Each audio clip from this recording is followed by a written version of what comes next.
Le 26 juin 2015, 38 touristes meurent dans un attentat sur cette plage près de Sousse. L'auteur a volontairement épargné le personnel tunisien. Je ne peux toujours pas dire si c'était un cauchemar ou la réalité. C'est trop grave. Depuis ce jour, le secteur du tourisme en Tunisie est en crise.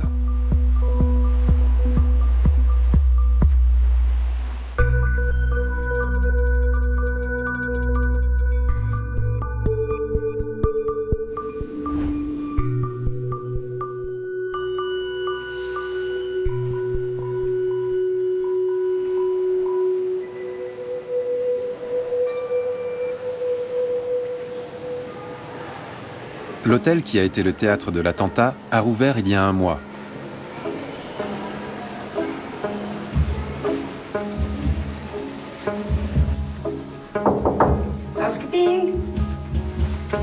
Avant l'attaque terroriste, Dalila Moshbaï avait déjà travaillé dans cet établissement de Sousse, qui s'appelait alors l'Imperial Maraba.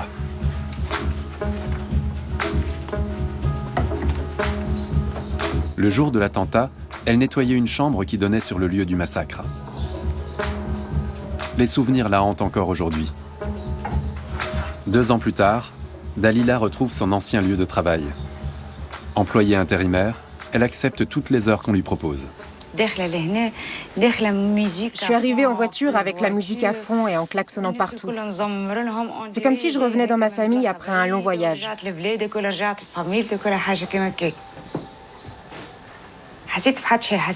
J'avais besoin de réexplorer l'hôtel dans les moindres détails. L'ascenseur, les escaliers, la réception, les couloirs. Il me fallait tout redécouvrir. Le terroriste a tué nos clients et nous, il nous a tranché la gorge. Il a attaqué des touristes, mais il a touché tous les Tunisiens. Et surtout nous autres, le personnel. Quand on a vécu une telle expérience, on panique à chaque fois qu'un Tunisien franchit le seuil de l'hôtel.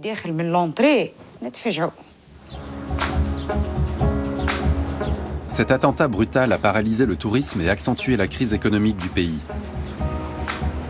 Près de la moitié des hôtels tunisiens sont restés fermés jusqu'à la fin de l'année 2015. La Tunisie connaît des problèmes structurels. Les salaires sont bas et les prix élevés, ce qui freine la consommation. C'était déjà le cas avant la révolution de Jasmin de 2010-2011. 1 jeune sur 3 est sans travail. Le salaire minimum légal équivaut à 137 € par mois. Pour la saison touristique de 2017, le pays espère une amélioration de la situation économique grâce au retour des vacanciers. Nous suivons 2 touristes pendant leur séjour en Tunisie. Vous pourriez ne pas coller la voiture de devant, s'il vous plaît? Ça me stresse un peu.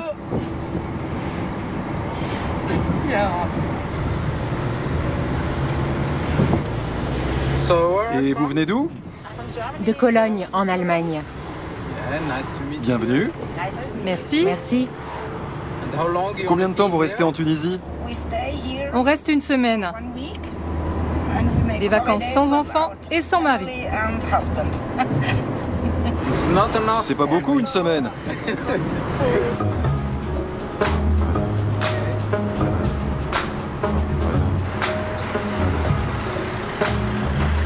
Depuis l'attentat de Sousse, les mesures de sécurité ont été massivement renforcées. Autour des hôtels patrouillent des vigiles armés, des barrages routiers et des points de contrôle ont été mis en place pour pouvoir arrêter d'éventuels terroristes.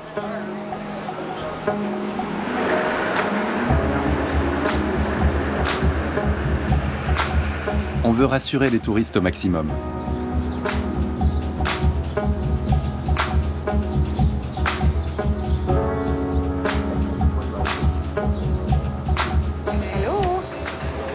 Stéphanie et Christiane vont séjourner à l'hôtel où a eu lieu l'attentat.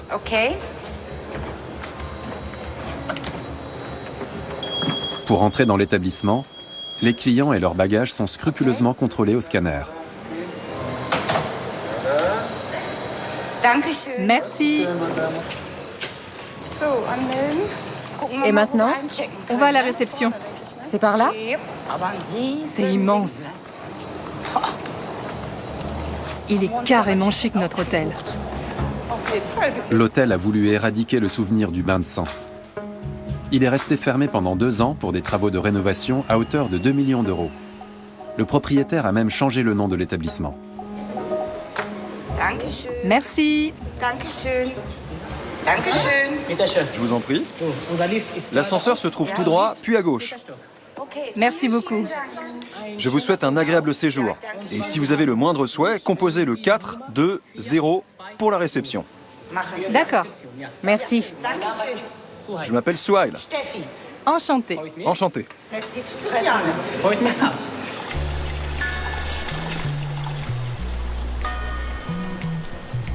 Steffi et Christiane ont découvert l'hôtel dans un guide touristique. Amies depuis leur enfance, elles partent chaque année en vacances ensemble.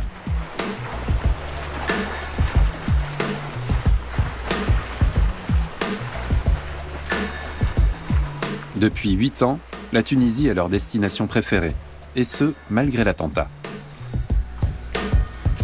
Pendant la période de fermeture, les salariés de l'hôtel ont été répartis dans d'autres établissements de la même chaîne. Dalila n'a pas eu cette chance. Elle a dû travailler ailleurs, entre autres comme vendeuse. Même si le salaire n'était pas le même, elle avait du travail, alors que beaucoup d'autres saisonniers sont restés sans emploi. Depuis l'attentat, la Tunisie accueille surtout des touristes des pays arabes voisins et de Russie. D'autres nationalités, comme les Anglais par exemple, ont quasiment disparu. Steffi et Christiane discutent avec un couple de Belges qui vient à l'hôtel pour la 27e fois. Et avant l'attentat, l'hôtel était plein? D'où venaient les gens? D'Angleterre? Des Pays-Bas, j'imagine? L'hôtel était toujours complet. Ah bon? Oui, il y avait surtout des Anglais. Ah oui? Mais maintenant, il n'y a plus de vol pour la Tunisie. Alors que les gens voudraient venir. J'ai beaucoup d'amis sur Facebook qui le disent. Ils disent « je veux y retourner ». Mais le gouvernement britannique a suspendu les vols vers la Tunisie. Seulement l'Angleterre? Non, en Belgique, c'était pareil. Les vols ont repris il y a 2-3 mois seulement. Pourtant, l'attentat remonte à loin maintenant. Et le gérant de l'hôtel a changé aussi.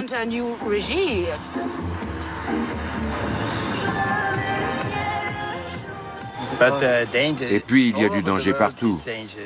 Exactement. Manchester, Paris... En Belgique aussi. Ou à Berlin. Ici, au moins, il y a des vigiles partout. On est en sécurité.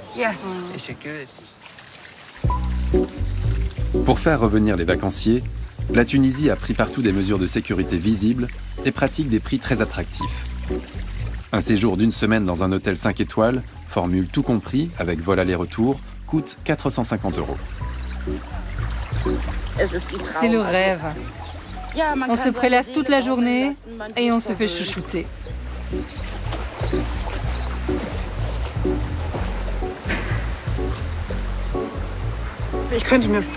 J'imagine que si on nous accueille avec autant d'attention, c'est aussi à cause de ce qui s'est passé. Le personnel est aux petits soins pour les clients. On nous demande si tout va bien. C'était déjà très agréable avant. Mais là, c'est quand même remarquable. Je ne savais pas que c'était l'hôtel de l'attentat. Et donc, je trouvais ça tout simplement très agréable d'être aussi bien accueilli. Je ne pensais pas du tout qu'il y avait eu un attentat ici. Il n'y a rien qui y fait penser.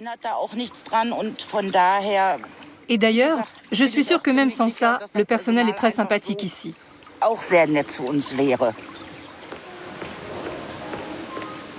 Amin Gachem est le directeur adjoint de l'hôtel. Ces 2 dernières années, c'est lui qui a géré les travaux de rénovation. Combien on a de clients en ce moment? 179 chambres occupées. Merci. Les 2 dernières années ont été très difficiles. Pour moi et pour le personnel encore plus. On a tout refait à neuf. On s'est équipé de nouveaux appareils comme ce scanner. C'est le même modèle que dans les aéroports internationaux. On a installé des caméras de sécurité dans toutes les zones de passage. Il y a une surveillance vidéo 24 heures sur 24.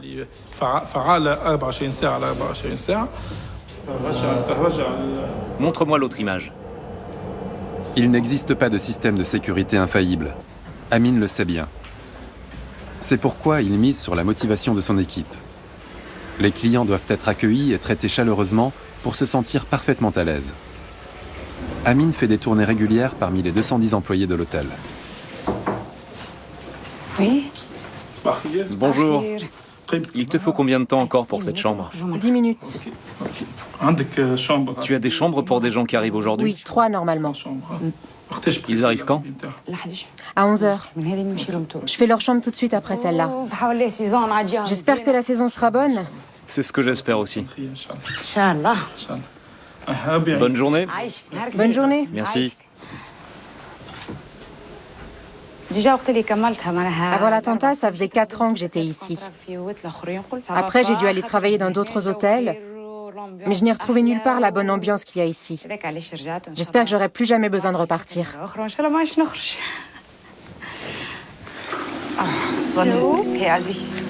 Ce qui a séduit Steffi et Christiane, c'est que l'hôtel offre un accès direct à la plage.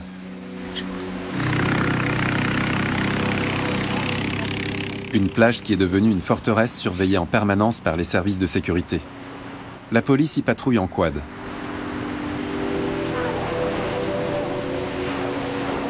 Sur la parcelle de plage où l'attentat a été perpétré, les moindres faits et gestes sont observés.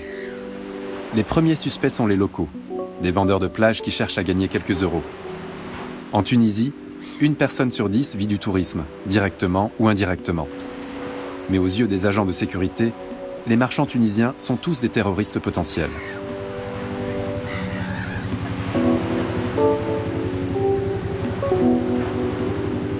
Malgré les 23 nouveaux vigiles employés par l'hôtel, le risque zéro n'existe pas.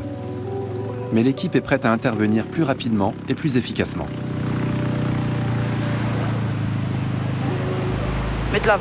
Aujourd'hui, il y a des idiots partout dans le monde. Ils ne sont pas forcément ici.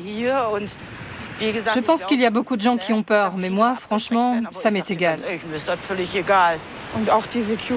Il y a des agents de sécurité sur toute la plage. Mais je trouve que ça fait pas peur. Ils sont là pour des raisons de sécurité, ça se comprend. Mais par exemple, il pourrait très bien se passer quelque chose à 1 kilomètre d'ici, où c'est moins sécurisé. Enfin, ça m'inquiète pas. Elles se sentent en sécurité. Mais dans beaucoup de pays européens, les gouvernements déconseillent à leurs ressortissants de se rendre en Tunisie. Le nombre de vacanciers n'augmente que très lentement.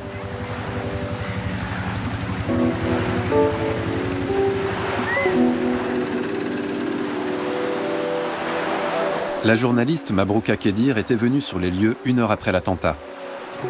Elle est correspondante de plusieurs chaînes de télévision étrangères. Je n'ai pas compris et je n'ai pas saisi comment un jeune, tout seul, il a pu tuer tout ce nombre de touristes. Il a écarté les Tunisiens pour tuer seulement les touristes qui étaient à l'intérieur de l'hôtel.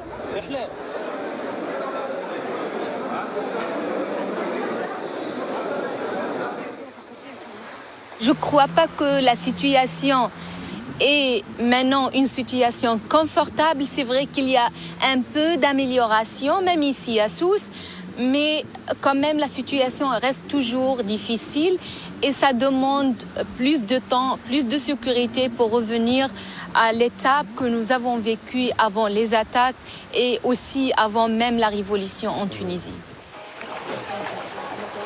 Avec le début de la nouvelle saison touristique, la plupart des hôtels ont rouvert, ce qui représente 40 000 chambres au total. Mabrouka rencontre Zora Driss, propriétaire de l'établissement 5 étoiles, mais aussi députée au Parlement tunisien. Nos marchés traditionnels, qui sont les marchés européens, l'Angleterre, la France, l'Allemagne, la Belgique et autres, certains de ces pays ont interdit à leurs citoyens de venir en Tunisie. Moi, je souhaiterais que la Grande-Bretagne révise le travel ban. Je pense qu'actuellement, la Tunisie, de point de vue sécurité, n'est pas moins bien qu'un pays européen. Tunis, capitale et centre de décision politique du pays. 2 ans après l'attentat, un procès a été ouvert contre 26 Tunisiens pour des actes de terrorisme. L'attentat de 2015 a coûté la vie à 30 ressortissants britanniques. Une enquête britannique accuse la police tunisienne d'atermoiement, d'inefficacité et de lâcheté. La journaliste Mabrouka Kedir suit le procès et se demande pourquoi son pays a été touché par ces événements dévastateurs.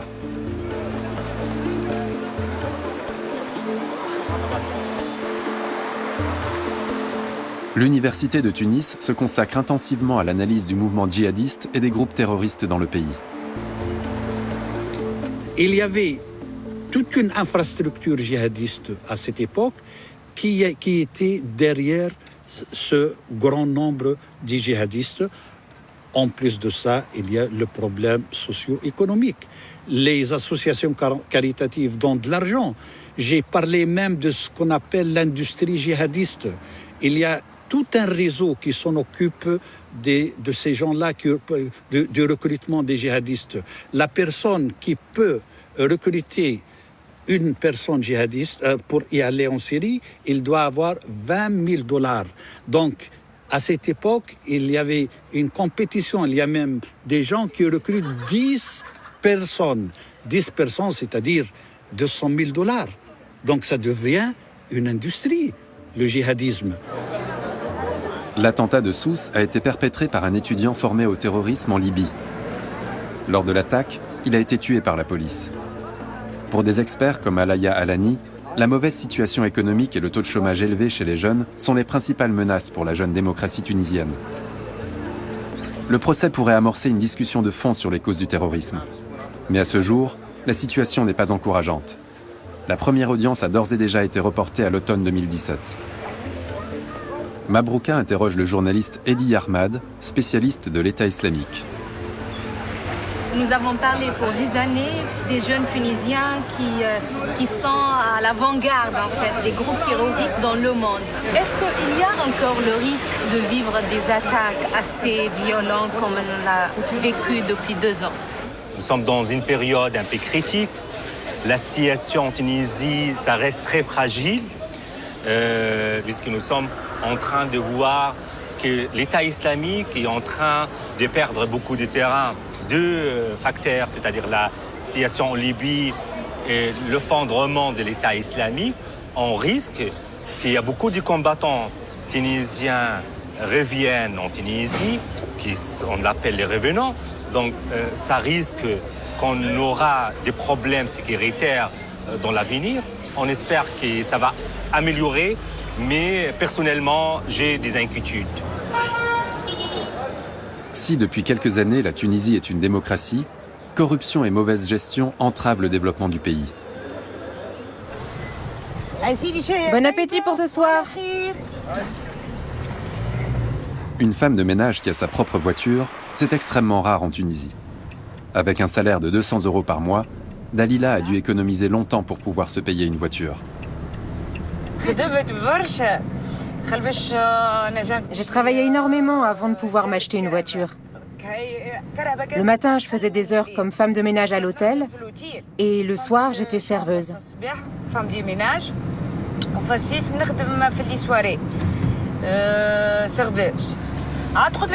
Ici, à Msaken, on ne compte que sur nous-mêmes et pas du tout sur l'État. Il y en a aussi quelques-uns qui partent vivre en France. Mais nous, on travaille dur et on s'en sort plutôt bien.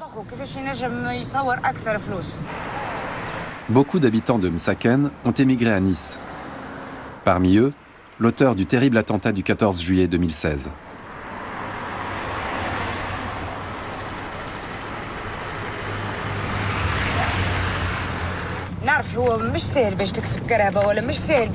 Ici, c'est difficile de s'acheter une voiture. D'ailleurs, tout est très difficile. Et pourtant, il faut aller de l'avant. Pour obtenir quelque chose, on travaille jusqu'à l'épuisement.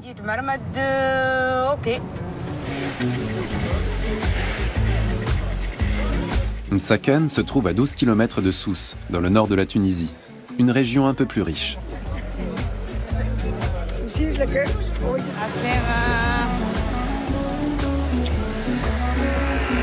Une ville en plein essor.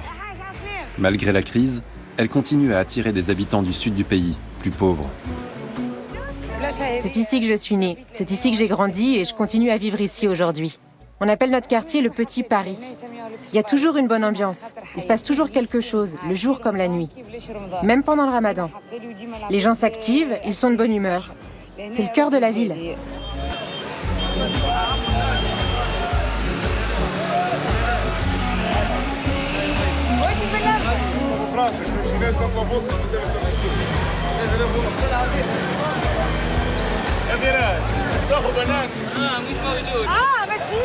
Et pourquoi t'es pas venu, toi?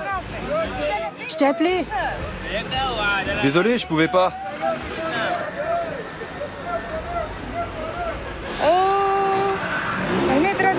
C'est ici que tout le monde se rencontre. Il y a aussi des gens de quartiers plus chics qui viennent faire leurs courses. Il y a de la circulation, donc c'est un peu bruyant.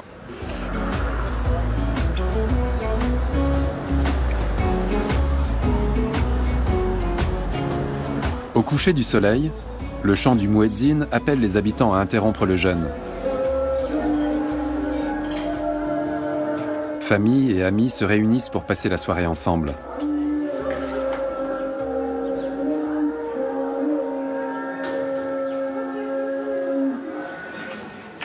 Dalila a invité ses meilleurs amis à dîner. Ibrahim est menuisier. Naïma avait une boutique de vêtements, mais elle a dû la fermer à cause de la crise.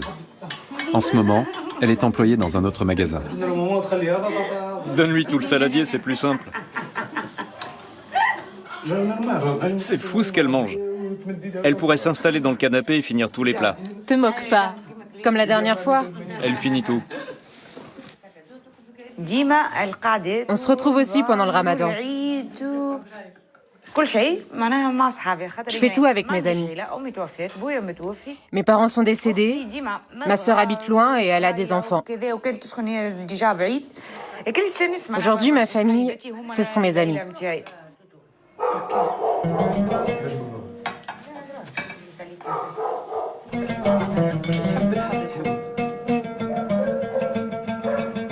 Aujourd'hui, s'est ouvert le procès d'une trentaine de personnes. Au journal télévisé, il est question du procès de l'attentat de Sousse. Les trois amis ne comprennent pas qu'il débute si tard. Il faudrait donner une leçon à ceux qui veulent nuire à la Tunisie.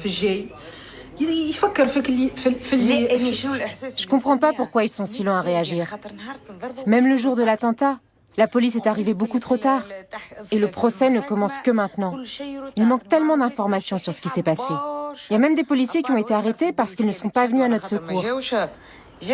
Le président a fait le déplacement. Nous, le personnel de l'hôtel et les clients, on a assisté à tout ça et on en a souffert. Tout autour de nous, il y avait du sang et des morts. Et aucun policier ne s'est occupé de nous. J'ai bien vu dans quel état tu étais. Tu étais complètement à terre. Tu l'avais vu, toi? Je me rappelle. Elle était sur place. Elle faisait des crises après. Elle faisait des cauchemars. C'est normal avec tout ce sang. Mais tu vas mieux, non? Oui, ça va mieux.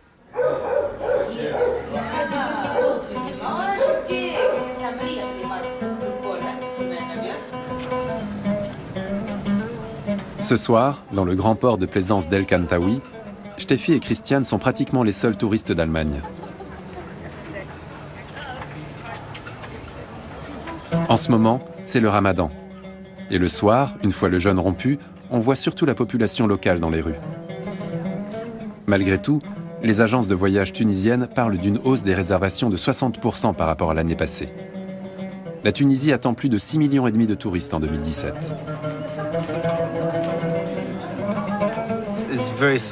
C'est une tragédie ce qui s'est passé. Tous les Tunisiens sont tristes. Dans les hôtels, il y en a beaucoup qui ont perdu leur travail.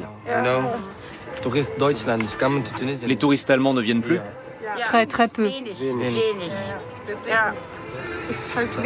Très peu de vols, très peu de touristes. Donc très peu d'argent. Plus de travail, plus d'argent. On est content parce que cet été, les touristes allemands commencent à revenir. Il y a des réservations dans les hôtels. C'est génial de pouvoir enfin reparler avec des touristes, allemands ou autres. Ça fait plaisir d'entendre qu'ils aiment la Tunisie. Nous, on adore la Tunisie. On vient depuis 8 ans.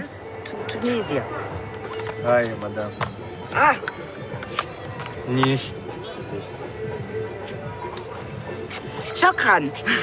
Bitte schön. Thank you. Danke.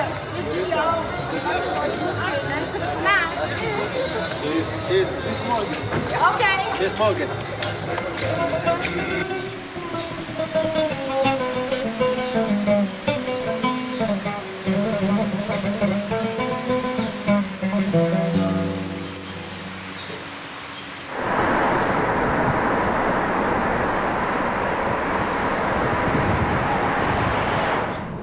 Dalila commence sa journée de travail à 6h45.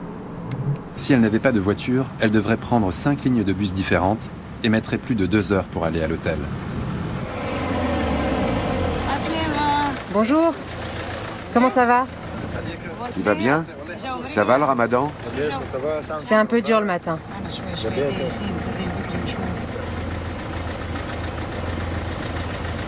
Même si Dalila connaît le gardien depuis 4 ans, elle doit passer le contrôle de sécurité à chaque fois qu'elle entre dans l'établissement, comme tous les autres employés, sans exception. La méfiance règne.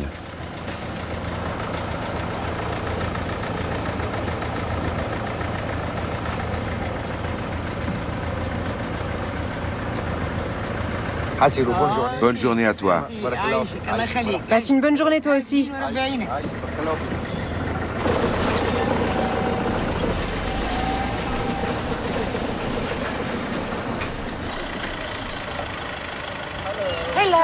Steffi et Christiane aiment faire du shopping dans la médina de Monastir.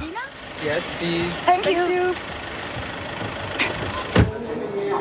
Depuis l'attentat de 2015, les ruelles de la vieille ville côtière sont désertes. Et les magasins n'ont plus de clients. Leur chiffre d'affaires a diminué d'1 tiers. Avec la crise, le dinar s'est fortement déprécié par rapport à l'euro.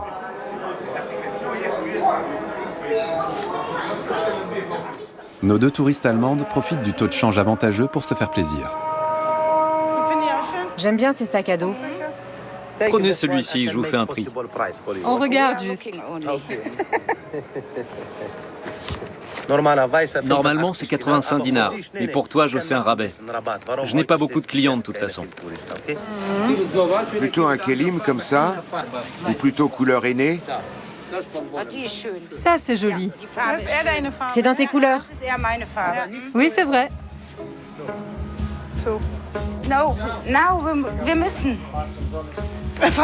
Presque gratuit? D'accord. J'ai plus de sous. C'est pas beau, ça? Magnifique. Comme dans les Caraïbes. Carrément. C'est génial.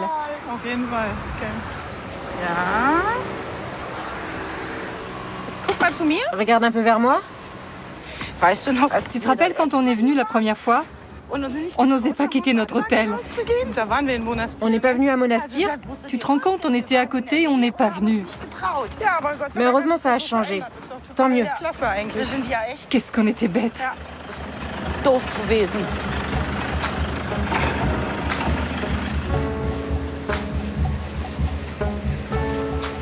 Si le terroriste n'avait tué que des employés comme nous, ça n'aurait pas fait autant de bruit. Mais nous, on a perdu notre gagne-pain. C'était une attaque terrible contre le secteur du tourisme et contre toute la Tunisie. Je comprends pas. S'il n'avait tué que du personnel, ça aurait été moins grave. Maintenant, il faut qu'on se serre les coudes.